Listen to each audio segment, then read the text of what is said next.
Hey guys, welcome. It's your girl, Black Girl Minimalism. We're doing the read for today. Today is October 6th. And today has been exciting. We will share soon what that exciting news is. But we're going to get into the read. We're using the Neoteric Feminine Guidebook deck, and we're going to do a read and spread of 12. I said 6, but of 12. And we'll see what comes out for today. I hope that you guys are having a good start to this week. And getting this week started. This week begins the week of my birthday. My birthday is on Sunday, so I have a whole week until Sunday to soak up the energy of being 35 this last week, and then going into 36, the new chapter of 36, 30 sexy. So we'll see what comes up for this read for me and for us. All right, so the first cards to come up is the Six of Wands. So this has to do with success, victory, triumph, rewards, recognition, praise, acclaim, and pride. I forgot how much I love this deck because it has the keywords at the top. So I really usually will read into the messages of the pictures, pictorial view, and then also the keywords that are listed at the top. So walk into a placement of success. She's on the horse, so I see this as a point of control, like controlling what's in front of and beneath you, and taking ownership in that space as well. The next thing to come up is the Death card. This is the ending to something.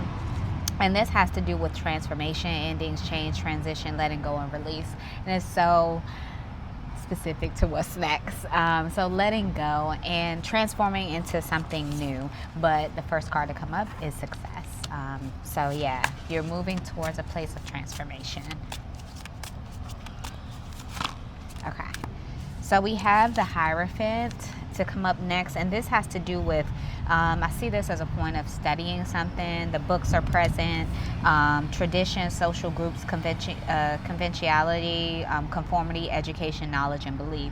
So you're reading up on something, you're briefing as it pertains to education, knowledge, and we have two individuals that are coming to a crossroads of key knowledge for two beings.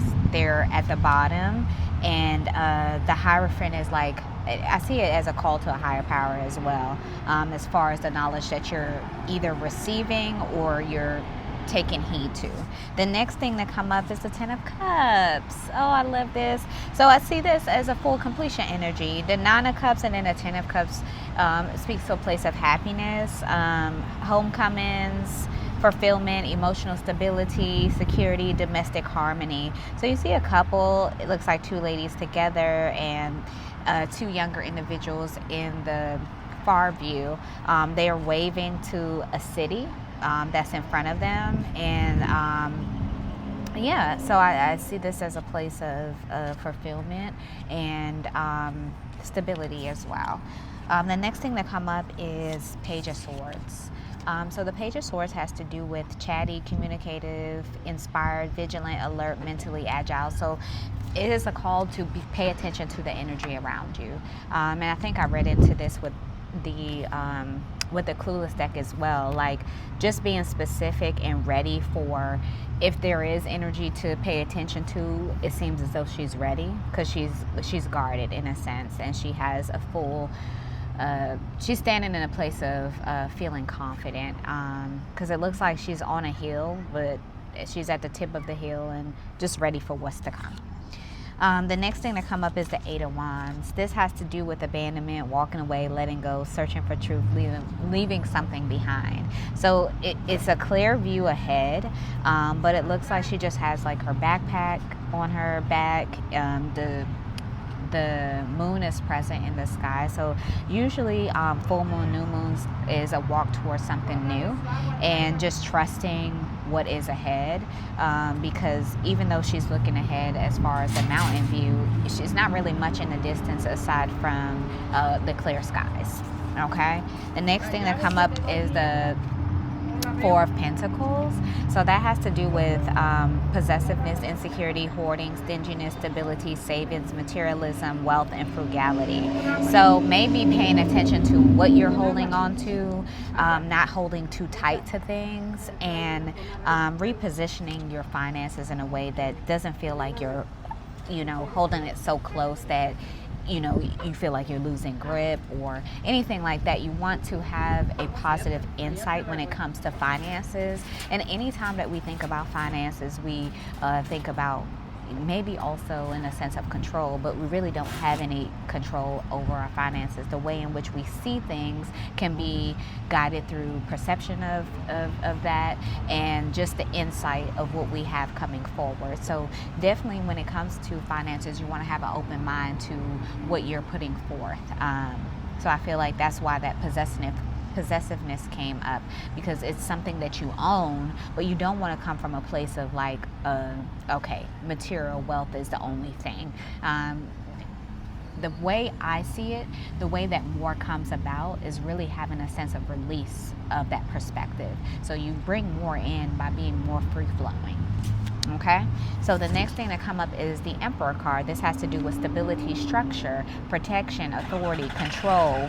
See, control comes into a place of the Emperor energy, focus, and discipline. So it's like it's leveling the playing field of, even though that you're focused, you're disciplined, that's understood, but you don't want to be so stuck on control that you lose the sense of being focused and practicality.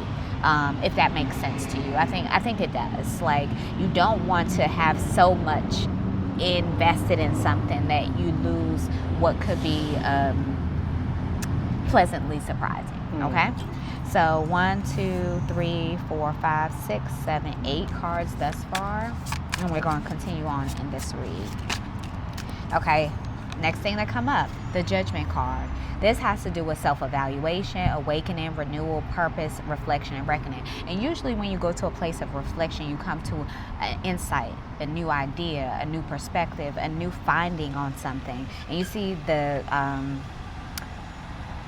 trumpet is being played from the sky. So whoever your guardianship above is leading you to a place of self-evolution, feeling grounded and comfortable with yourself, because you see the ladies here, they're naked.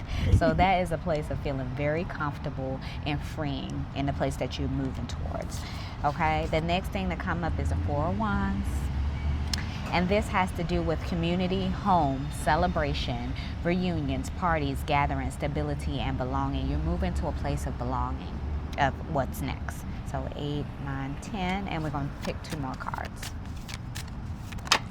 Okay, more than 2 came out, but that's fine. The Five of Wands has to do with conflict, competition, arguments, aggression, tension, rivals, clash of egos. So maybe you'll be moving or working in a place of where some egos may come into the playing field, and how you move through that is like moving around it. So you see the dancers, they're in all different positions, they're flexible. I think it's a place of being flexible that you get to move outside of these things that may come up. Okay, the next thing to come forward is the Queen of Cups.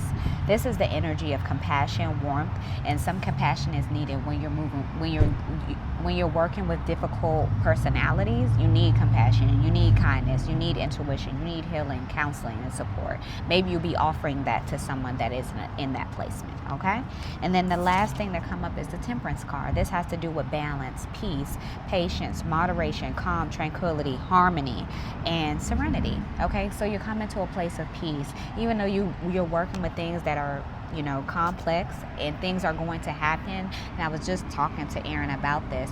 The best way to move through things that come up is to have an open mind and to understand that things will come up. You don't need to stay in that energy, you just need to move forward, and that's where you move towards a place of peace and transference of energy. The energy is being poured into, so pouring into yourself might be a good healing place of like moving through things that may present itself. Okay, and the last thing that's facing up is the Lovers card. Okay, and the Lovers card, I love that this is present, because for you. However, this is represented in your life. It has to do with unions, partnerships. This could be a business partnership. This could be, a romantic or platonic.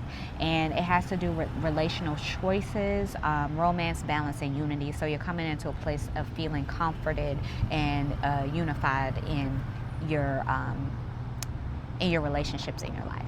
So I hope that you receive this message, and I love you so much. I'll see you tomorrow. I love you. Bye.